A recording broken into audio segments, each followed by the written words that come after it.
Hi, I'm Jeff. And I'm Maddie. And we want to thank you for taking a couple minutes to watch this video so that we can give you a quick update about what's been going on in Young Life in 2020. The biggest thing is, as you can see, there are 2 new staff people here in Clark County. My name is Jeff Collins, and I became the area director on August 1st.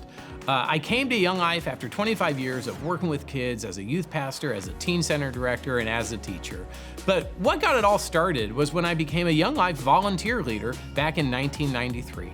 And what drew me to Young Life in 1993 is still what draws me to it today.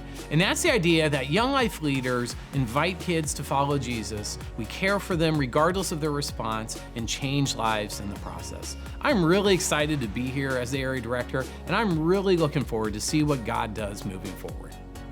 I'm Maddie Schick, and I've led Young Life in Springfield, Ohio for 5 years now. And in March, right before the stay-at-home order was put in place, I joined Young Life staff full-time. It was crazy, and as the time unfolded, it was really cool to see that the Lord had a plan the whole time. We started with having campaigners, our small group Bible study, over Zoom, and as leaders became more comfortable and it was safe, we met outside. As the months rolled on in the summer and into the fall, it was still crazy, but it was wonderful to see that our leaders were committed to investing in the lives of high school students, and we're still doing that today. Hi, my name is Mandy Maroos. Last year, I became the first Young Lives coordinator here in Clark County as we launched a new branch of Young Life ministry specifically for teen moms called Young Lives. We met our first teen mom in October of 2019 and now have relationships with 9 moms and their little ones. COVID has impacted our ability to hold group gatherings, but we've used porch drop-offs, virtual camp, text messaging, Facebook messaging, FaceTime, and Moms Lunch Out events to continue to connect with our girls, love on the moms and their babies, show them the love of Jesus with our consistent presence in their lives.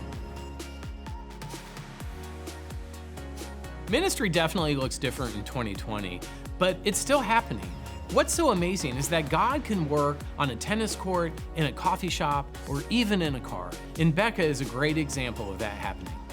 So one night after campaigners, I was driving a girl home and we had just went through Paul's testimony in the Bible, and we had talked about what a testimony was and the importance of a testimony and just what it means to follow Christ. And so I asked her on the way home in the car, do you have a testimony? Do you know what that means? Do you want to have a testimony? Do you want to accept Christ? And she said she didn't know what it was and that she hadn't accepted Christ. And so we got to her house and we just sat in the driveway, and I was able to just lay out the gospel from start to finish and just what that means and how that can just impact her life and how she can accept Christ.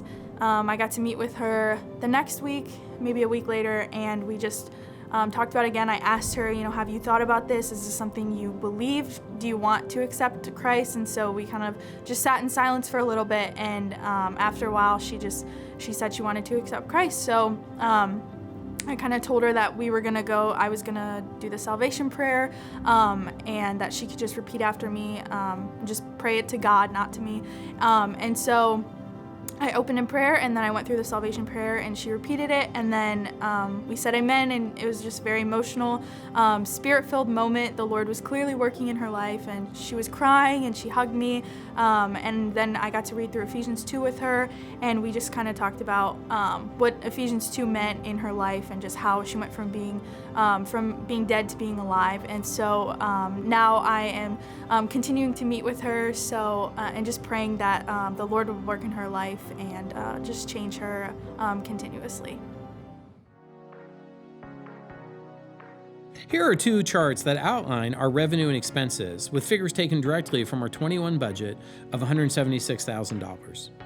Normally, most of our new giving comes from our banquet that occurs in the fall, but due to COVID, we weren't able to hold.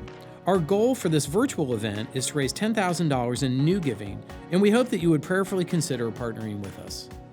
We know there are a lot of great godly organizations in our community doing great things. Why don't you take a minute and hear why some of these people choose to support Young Life? I give to Young Life because I've seen the before and after. The before may be sadness, anger, or depression. The after is joy, fun, and it's all because of what Jesus can do. I give to Young Life because I believe in the power of relational ministry, and I want to make sure that that continues here in Clark County. I give to Young Life because Young Life and its leaders had a significant impact on both of my son and daughter's life while they were in high school. I give to Young Life because Young Life is committed to meeting kids where they are. It gives them a place to belong and a place to be loved, and shares with them the best news ever, that Jesus loves them like crazy and is with them no matter what's going on in the world. Hey, thank you so much for taking a few minutes and watching this video. If you have any questions or want to learn more about what God is doing through Young Life in Springfield and in Clark County, I would love to talk with you. So feel free to reach out and we'll schedule a time to talk. Thanks again.